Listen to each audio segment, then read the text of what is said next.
Hello everyone, welcome back royal career online classes. मैं हूं अशफाक और आज जो आपके लिए क्लास लेके आया हूं वो रहेगा मैथ का। इसमें हम लोग जो आपका सेंट्रल एग्जाम जो अभी कुछ दिन पहले समाप्त हुआ उसके सब्जेक्टिव क्वेश्चन को देख रहे थे और संभवतः हम लोग 16 क्वेश्चन को पिछले क्लास में कर चुके थे। 16 क्वेश्चन दो क्लास में, सब्जेक्टिव का, ऑब्जेक्टिव का भी पहले ही क्लास हो चुका है, साइंस सोशल साइंस का भी क्लास आपको करा चुके हैं। 2 दिन इधर बीच में क्लास नहीं हुआ था, कुछ कारण था जो आप लोग देखे ही होंगे। शैक्षणिक परिभ्रमण के लिए हम लोग निकले थे, तो फिर से आज से जो है आपका क्लास लगातार रेगुलर आपको 6 बजे से चलेगा। तो जल्दी से सेशन को शेयर कर देंगे क्योंकि बहुत सारे स्टूडेंट को ऐसा लग रहा होगा कि आज भी शायद क्लास ना हो, तो जल्दी से सेशन को शेयर कर देंगे। और आज जो हम लोग जो देखेंगे वो रहेगा क्वेश्चन नंबर 17 से, है ना। क्वेश्चन नंबर 17 से देखेंगे। ये कहाँ का क्वेश्चन है? तो ये आपके सेंट्रल एग्जामिनेशन में पूछा गया क्वेश्चन है जो कि अभी हाल में ही आपका समाप्त हुआ है। तो चलिए हम लोग देख लेते हैं क्वेश्चन नंबर आपका 17। क्वेश्चन नंबर 17 में क्या कहता है? आपके सामने क्वेश्चन नंबर 17 भी आ गया होगा और आपके पास तो क्वेश्चन होगा ही। 17 में कहता है उस बिंदु के निर्देशांक ज्ञात कीजिए जो बिंदु दिए गए हैं को जोड़ने वाले रेखाखंड को 3:1 के अनुपात में विभाजित करता है। चलिए सबसे पहले एक डायग्राम बना लेते हैं हम। ये आपका डायग्राम रहा और यहाँ देखिएगा ये पहला बिंदु है आपका है 4,-3 और ये आपका सेकेंड बिंदु है। इस बिंदु का नाम आपका हो जाएगा 8.5। मान लेते हैं कि ये बिंदु का नाम आपका ए है और इस बिंदु का नाम आपका बी है। इसको विभाजित कर रहा है 3:1 में, यानी कि 3:1 में। तो देखिएगा क्या करने वाले, मान लेते हैं कि ऐसे ऐसे विभाजित काट रहा, बांटना काटना, पहले तरफ 3 दूसरी तरफ 1, इसको कहेंगे हम लोग 3:1 यानी कि 3:1 के अनुपात में विभाजित करता है। तो विभाजित करने वाले जो बिंदु है, यानी कि यहाँ पे जो यहाँ पे कटिंग किया है, विभाजन किया, यही बिंदु हमें निकालना है। मान लेते हैं इस बिंदु का नाम P है। क्या मान लेते हैं? P है और P का निर्देशांक हमें निकाल लेना है। बहुत ही सिंपल क्वेश्चन है, बहुत ही आसान सा क्वेश्चन है। यहाँ देखिएगा, चलिए ए में क्या है उसको नोट कर लेते हैं। वो आपका 4-3 है और आपका बी में है वो आपका 8.5 है। ठीक है ना। विभाजन बिंदु निकालना है। विभाजन बिंदु का जो फॉर्मूला होता है बहुत ही सिंपल सा फॉर्मूला है। क्या होता है फॉर्मूला? देखिएगा यहाँ लिखने वाले हैं, इसीलिए विभाजन बिंदु निकालना में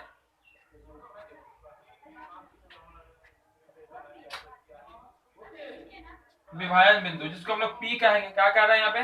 विभाजन बिंदु को क्या कर रहे हैं यहाँ पे? देखिए तो पी कर रहे हैं। फॉर्मूला होता है आपका m1x2 प्लस m2x1 और बटा में होता है आपका m1 प्लस m2, बीच में होता है कॉमा, फिर होता है आपका m1y2 और प्लस में होता है m2y1 और बटा में होता है फिर आपका m1 प्लस में m2।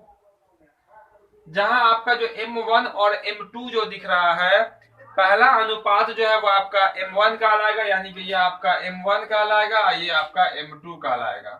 क्लियर है? 3 आपका m1 और 1 जो है आपका m2 कहलाएगा। और x1 और x2 तो आपको पता ही होगा, हर ब्रैकेट में जो पहला होता है वो x कहलाता है, बाद वाला आपका y कहलाता है।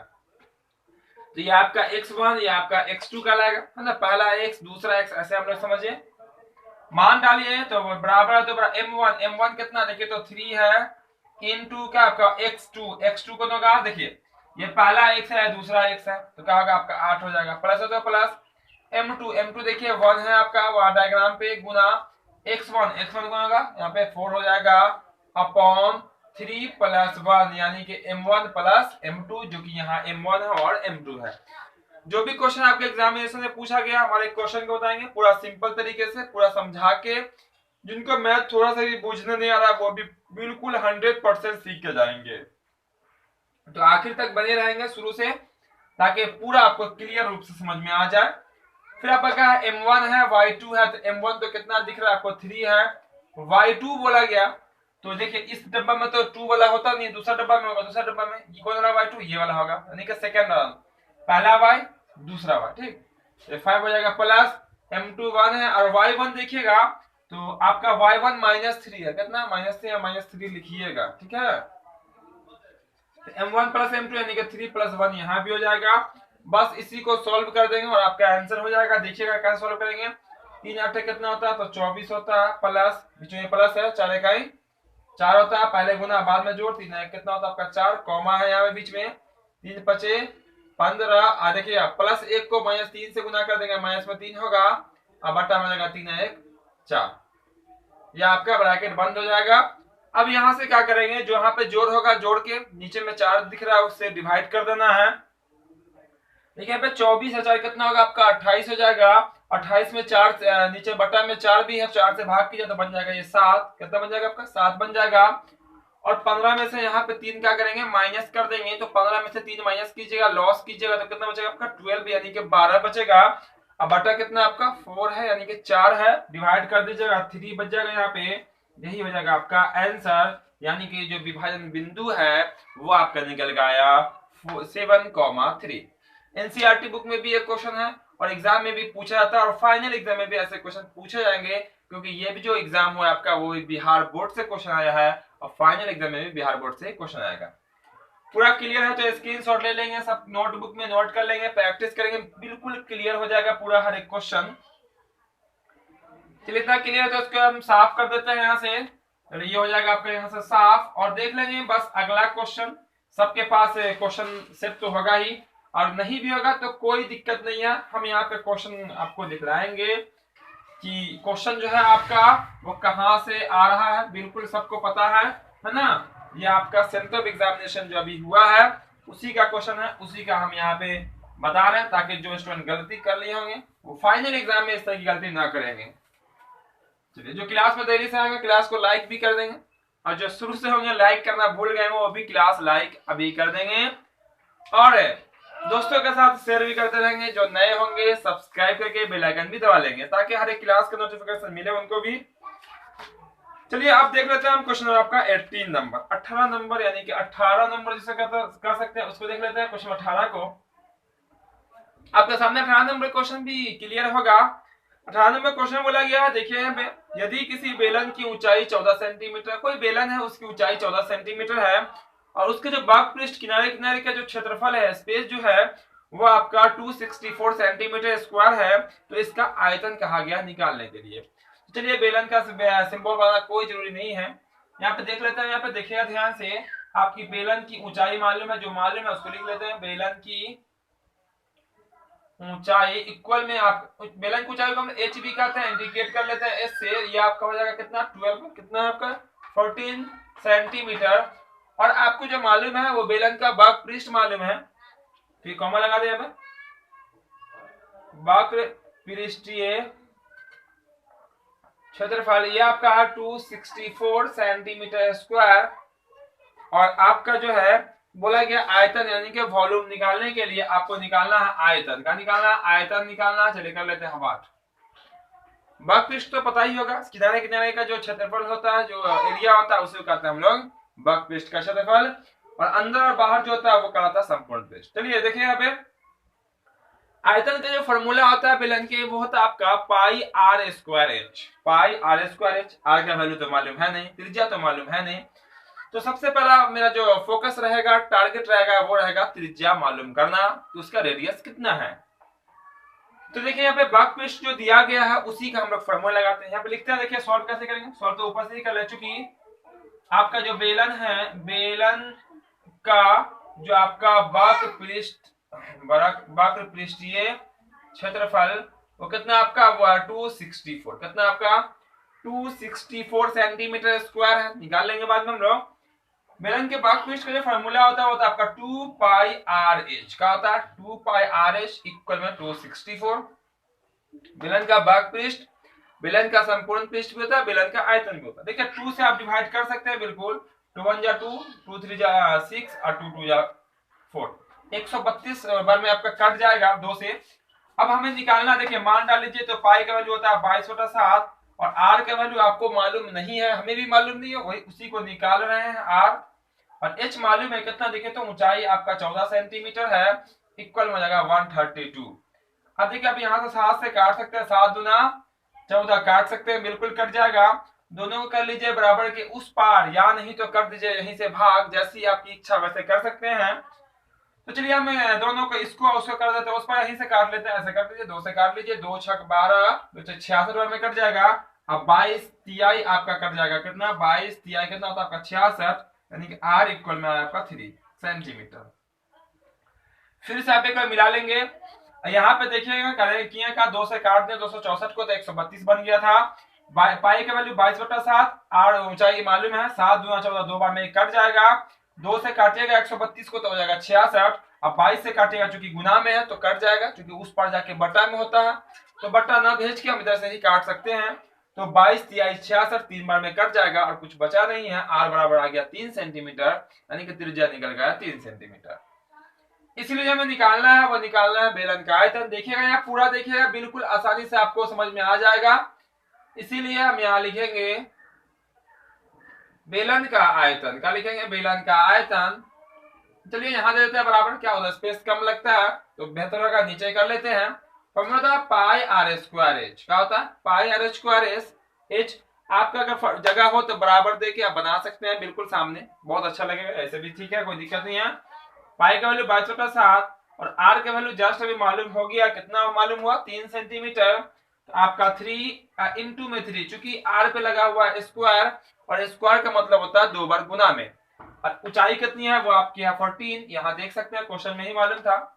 7 गुना कितना 14, बच गया आपका 22 गुना 3 गुना 3 गुना 2, गुना कर लीजिए और आपका हो जाएगा आंसर। देखिए कैसे गुना कर देंगे, 2 तिहाई 6, 6 त्रिक 18, 18 को 22 से गुना कीजिएगा तो 18 दूना 36, 6 हाथ से बच जाएगा 3, 18 दूना 36, 3 कितना हो जाएगा आपका 39 सेंटीमीटर क्यू। यही होगा इसका राइट आंसर। के लिए इतना 396 सेंटीमीटर क्यों निकल गया बेलन का आयतन, जबकि उसका जो वक्र था वो था आपका 264 सेंटीमीटर स्क्वायर, और उसकी ऊंचाई कितनी थी वो थी आपकी 14 सेंटीमीटर।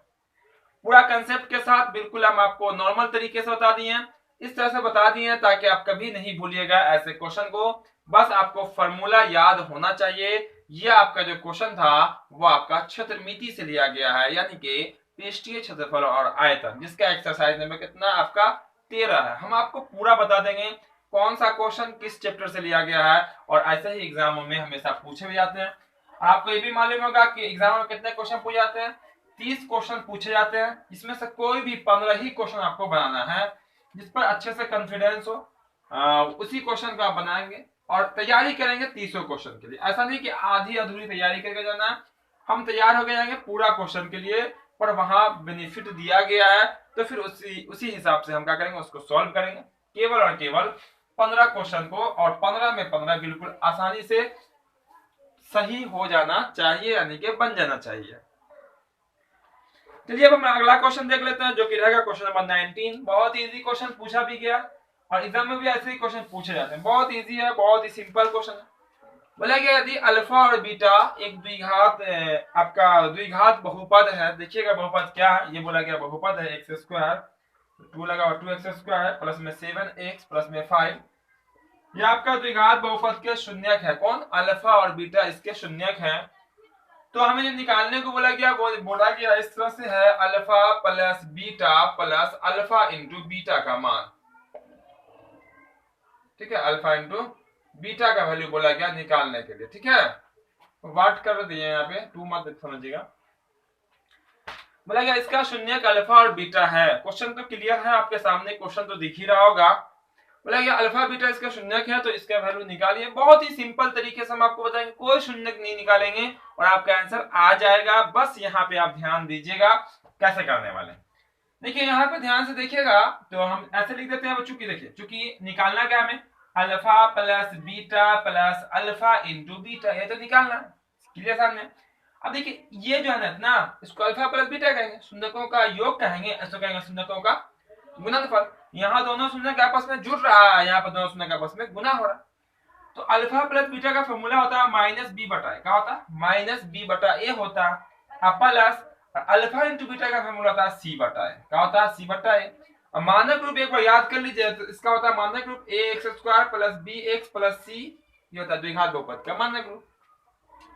अब देख सकते हैं बी का वैल्यू कौन होता है, एक्स के बगल वाला बी है, तो माइनस अगर आ जाएगा आपका 7 और ए का वैल्यू पता चल गया क्या होगा, कितना आपका 2 है, एक्स स्क्वायर के बगल वाला देख सकते हैं, प्लस सी का वैल्यू कितना आपका 5 और बटा कितना होगा आपका 2 हो जाएगा, क्योंकि ए का वैल्यू 2 है।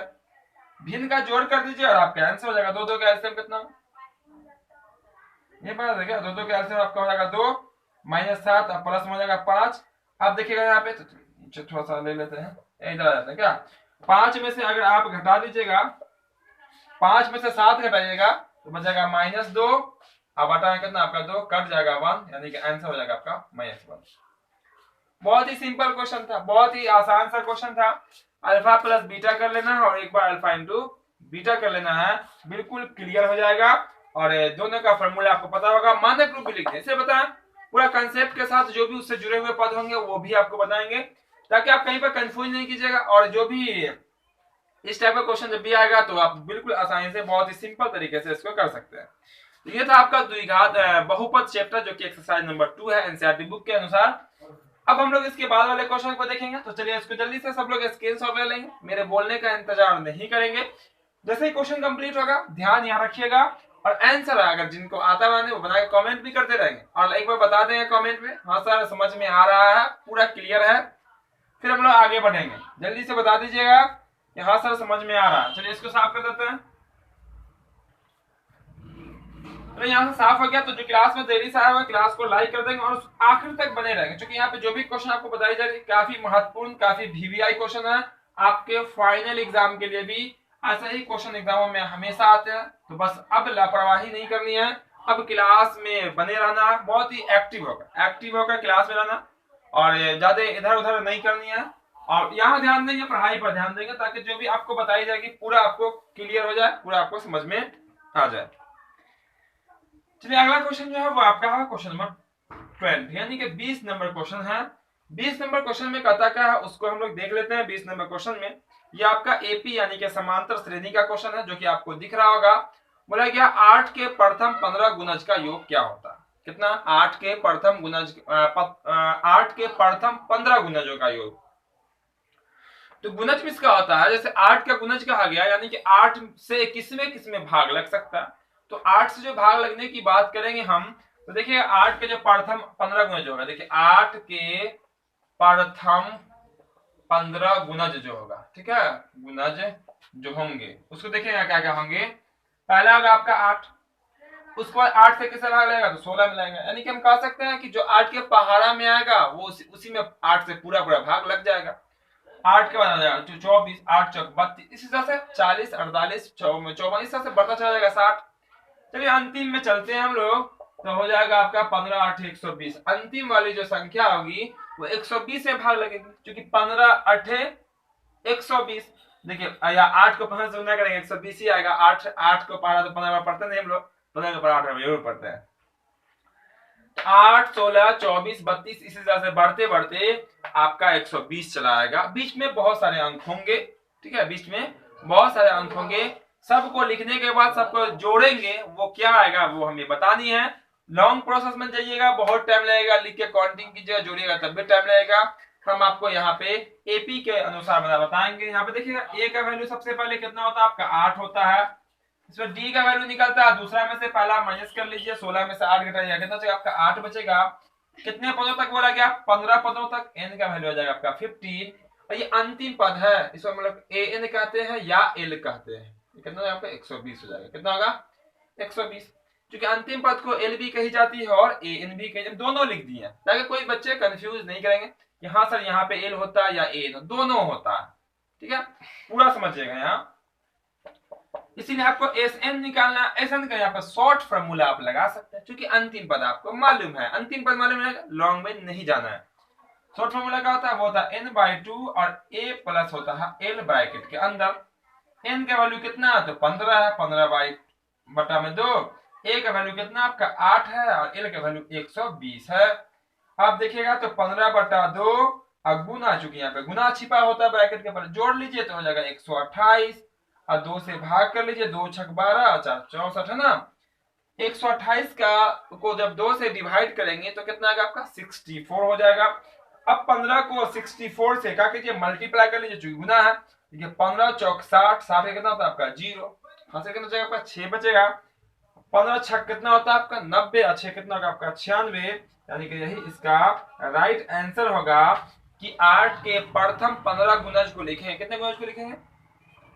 15 गुणज को लिखेंगे, सबको आपस में जोड़ेंगे यानी कि योग करेंगे तो आपका 900 कितना आएगा 60 आएगा। अगर आपको कहीं पे कोई दिक्कत हो तो आप लिख लीजिए 8 16 24 32, उसके बाद क्या होगा 32 के बाद आपका 40 48 56 60 जो आएगा 54 60, इस तरह से 15 तक लिखिएगा। 15 अंक सबको जोड़िएगा 960 से, एक भी कम नहीं होगा ना ही एक ज्यादा होगा। चलिए ये क्वेश्चन भी आपके क्लियर हो गया। तो अब हम लोग देख लेते हैं क्वेश्चन नंबर कितना आपका रहेगा, वो रहेगा आपका 21। उसको भी देखिएगा 21 को भी कैसे बनता है, वो आपका प्रायिकता यानी कि प्रोबेबिलिटी का क्वेश्चन है। तो हर एक क्वेश्चन को आपको हम सॉल्व करा के दिखलाएंगे और पूरा बस ध्यान से आप देखिएगा, पूरा आपको समझ में आता रहेगा। और प्रैक्टिस नोटबुक में बाद में आप नोट जरूर करेंगे, एक बार बस प्रैक्टिस कर लीजिएगा, बिल्कुल आसान हो जाएगा और आपको हमेशा याद रहेगा। यही कहीं पे भी कंफ्यूजन हो आप दोबारा रिपीट कर लीजिए, पूरा आपको कंसेप्ट के साथ हम बता रहे हैं। दोबारा देखने के बाद आपको कहीं से कोई कंफ्यूजन नहीं होगा। अगर किसी बच्चे के मन में कोई कंफ्यूजन आता हो तो आप रिपीट कर लीजिएगा, उसके बाद कोई भी डाउट की कोई संभावना नहीं बनती है। चलिए उसके बाद देख लेते हैं हम लोग प्रायिकता यानी कि प्रोबेबिलिटी एक्सरसाइज, जो आखिर है आपका 15वां एक्सरसाइज है, उसका क्वेश्चन लिया गया है 21 नंबर में। चलिए नंबर डाल लेते हैं सबसे पहले 21 में क्वेश्चन आपका इस तरह से कह दिया है कि एक बक्से है जिसमें 3 नीली गेंदें हैं, 2 सफेद गेंद है और 4 गेंद नहीं कंचे। हाँ नीली गेंद है, सफेद गेंद है, लाल कंचे बोल दिया। बात वही है आपका, गेंद बोलिए या कंचा बोलिए, सबका साइज लेकिन एक जैसा है, जो कि क्वेश्चन में आपको दिख भी रहा होगा। बोले बक्सा में से एक कंचा आदर्श निकाला जाता है, यानी कि सफेद वो जो गेंद नहीं, सब कंचे हैं, 3 नीली है, 2 सफेद है, 4 लाल है, कंचे हैं, एक निकालते हैं तो बताना है उसकी क्या प्रायिकता होगी कि निकाली गई गेंद सफेद है। देखिए क्या करेंगे, सबसे पहले जो जो गेंद है उसको लिख लेते हैं। तो आपके जो नीली गेंद है कितना नीली आपकी जो कंचे है, नीली कंचे जो है वो आपके कितना है, वो आपके 3 है। नीली कंचे कितने आपके 3 है। और आपका सफेद जो है, सफेद कंचे जो हैं वो आपके 2 हैं। और लाल जो कंचे हैं वो हैं आपके कितने, वो आपका 4 है। अब कंचा है, ऊपर जो लिखा होता है उसी एरो वही इंडिकेट करता है। कुल जो है कि आपको हो जाएंगे कंचे, वो हो जाएंगे कितने 4 3 7 और 7 और 4 कितना होता है, अच्छा सॉरी 3 और 2 5 और 5 4 9। कुल कितने कंचे हैं 9 कंचे हैं। कंचे समझ रहे ना, बचपन में आप लोग खेले हुए गोली, वही को हम लोग कहते हैं कंचा, शीशे की जो होती है। चलिए यहाँ पे क्या कर लेते हैं हम, यहाँ पे कुल संभव परिणाम, टोटल जो कंचे हैं वो कितने आपके 9 हैं। तो उसी 9 में से ही कुछ ना कुछ तो आपका निकलेगा। कुल संभव परिणाम कितने हो जाएंगे 9 हो जाएंगे, इसीलिए लिख देते हैं। इसीलिए आपका जो कुल संभव परिणाम, कुल संभव जो आपका परिणाम होगा वो आपका कितना होगा 9 हो जाएगा। निकालना क्या है, तो बोला गया आपका जो निकालने की जो प्रायिकता है वो होनी चाहिए, वो होनी चाहिए आपकी सफेद। क्या होनी चाहिए सफेद, बहुत इजी है, सफेद वाला ऊपर से आ जाएगा, टोटल नीचे। यहाँ पे मान लेते हैं, माना कि सफेद कंचे, क्या आपके सफेद कंचे होने की आपकी घटना मान लेते हैं, कुछ होगा घटना ए हो तो ए के अनुकूल परिणामों की संख्या। आप बताइएगा सफेद जो कंचे हैं वो कितने हैं, तो सफेद कंचे आपके 2 हैं, तो कितने हो जाएंगे यहाँ पे 2 हो जाएंगे। यानी करना क्या होता है, टोटल आपका नीचे रहेगा, और जिसका कहा जाएगा उसका वैल्यू ऊपर डाल दीजिए, आपका आंसर हो जाएगा। देखिए टी से प्रोबेबिलिटी किसके अनुकूल, तो ए के अनुकूल, तो ए के अनुकूल परिणामों की संख्या ऊपर, तो ऊपर 2 हो जाएगा। अब कुल संभव कितना होगा आपका 9, यही आपका आंसर है, जो कटने उठने वाला है नहीं, 2/9 यही हो जाएगा इसका फाइनल आंसर। क्लियर इतना। एक चीज और ध्यान रखिएगा, प्रायिकता का वैल्यू जो होता है वो 0 होता है, 0 से बड़ा होता है, या तो होता है 1 या 1 से छोटा होता है। ना माइनस में प्रायिकता का वैल्यू नहीं होगा और ना ही 1 से बड़ा प्रायिकता का वैल्यू होता है। याद रखिएगा प्रायिकता का वैल्यू कहां सा 0 या 0 से बड़ा, 1 या 1 से छोटा होता है। तो हम लोग देख लेते हैं अगला क्वेश्चन, ठीक है। इसके बाद 22 नंबर क्वेश्चन को देख लेते हैं, वो भी बहुत ही सिंपल क्वेश्चन है, बहुत ही आसान है। बस क्लास में आप लोग आखिर तक बने रहेंगे। जो क्लास को अब तक लाइक नहीं किए होंगे जरूर लाइक कर दीजिएगा, और जो नए होंगे चैनल पे वो सब्सक्राइब करके बेल आइकन भी दबा लेंगे, ताकि आपको हर एक क्लास का नोटिफिकेशन मिलता रहेगा और आप बिल्कुल आसानी से तैयारी कर सकते हैं, ठीक है। और बहुत ही आसानी से आपका तैयारी हो जाएगा। पता क्लास का टाइमिंग तो सबको पता ही होगा, शाम के 6 बजे। चलिए जो आपका क्वेश्चन है वो आपका 22 नंबर। इसमें क्वेश्चन में क्या बोला गया कि आपका इस तरह से क्वेश्चन बोला गया, सब क्वेश्चन आपके सामने आ जाता है, फ्रंट पे देख लीजिएगा। बोला कि 8 सेंटीमीटर भुजा का कोई वर्ग है, दो वर्ग को आपस में हम लोग जोड़ देते हैं। मान लीजिए ये वर्ग, मान लेते हैं ऐसा, ये वर्ग वास्तव में है नहीं, मान लेते हैं ये वर्ग 8 सेंटीमीटर लंबा भी है, चौड़ा भी है, ऊंचा भी है, ये भी आपका वर्ग। दोनों को जब मिला देंगे तो क्या बढ़ गया, देखिए तो सिर्फ और सिर्फ लंबाई बढ़ गया। क्या बढ़ गया, लंबाई। जैसे हम मान लेते हैं, देखिए यहाँ पे वर्ग, ऐसे वर्ग होता है, यहाँ पे क्या घन है कि वर्ग है, क्वेश्चन में आपका सॉरी दो घन था, घन है, ठीक है, घन। ये वैसे में वास्तव में घन है नहीं, मतलब ये 8 है, घन की सब भुजा आपस में बराबर होती है, 8 8 होगा। एक और घन मिला दीजिए, जोड़ दीजिए बगल में, जोड़ दिए, ये भी 8, ये भी 8, ये भी 8। आप देखिएगा इस घन के बाद क्या हो गया, ये बन गया घनाभ। क्या बन गया, घनाभ बन गया, जिसके आमने सामने की भुजा सिर्फ बराबर होती है। तो देखिएगा ध्यान से, तो सिर्फ लंबाई क्या हो गया आपका, बढ़ गया। क्या बढ़ गया आपका, लंबाई। और चौड़ाई आपका क्या वही है, ऊंचाई आपकी वही है। आप लिख देते हैं, चूंकि घन की एक भुजा जो है वो कितनी आपकी 8 सेंटीमीटर है कि नहीं है। उसके बाद दो घन को जोड़ने पर बने घनाभ की भुजाएं। देखिए क्या हो जाएगा, भुजाएं, खाने वाला भुजा नहीं है। देखिए क्या होगा, क्या क्या भुजा बनेगा, दो घन को जोड़ने पर बने घनाभ का जो भुजाएं होगा, वो लंबाई जो होगी आपकी, वो हो जाएगी आपकी 8 8 16 सेंटीमीटर। क्योंकि यहां से लेकर यहां तक 8, यहां से 8, कितना हो जाएगा, 16 सेंटीमीटर। घनाभ की ऊंचाई जो रहेगी, देखिएगा ऊंचाई वही रह जाएगा 8 सेंटीमीटर ही, और घनाभ की चौड़ाई भी क्या होगी, वही रह जाएगी आपकी 8 सेंटीमीटर, ठीक है। इसीलिए घनाभ का बोला गया पृष्ठीय क्षेत्रफल। किसका क्षेत्रफल, घनाभ का पृष्ठीय क्षेत्रफल क्या होता है उसको देख लीजिए। पृष्ठीय क्षेत्रफल फॉर्मूला होता है 2 इंटू एल गुना बी, यानी कि लंबाई गुना चौड़ाई, प्लस बी गुना एच, प्लस में एल गुना एच। देखिए लंबाई गुना चौड़ाई, चौड़ाई गुना ऊंचाई, लंबाई गुना ऊंचाई, ये फॉर्मूला होता है। 2 इंटू लंबाई कितने हैं आपके 16 है, 16 गुना 8 हो जाएगा, चौड़ाई 8 है, ऊंचाई भी 8 है, और प्लस में ये हो जाएगा आपका लंबाई 16 गुना फिर कितना हो जाएगा आपका, ये हो जाएगा आपका 8।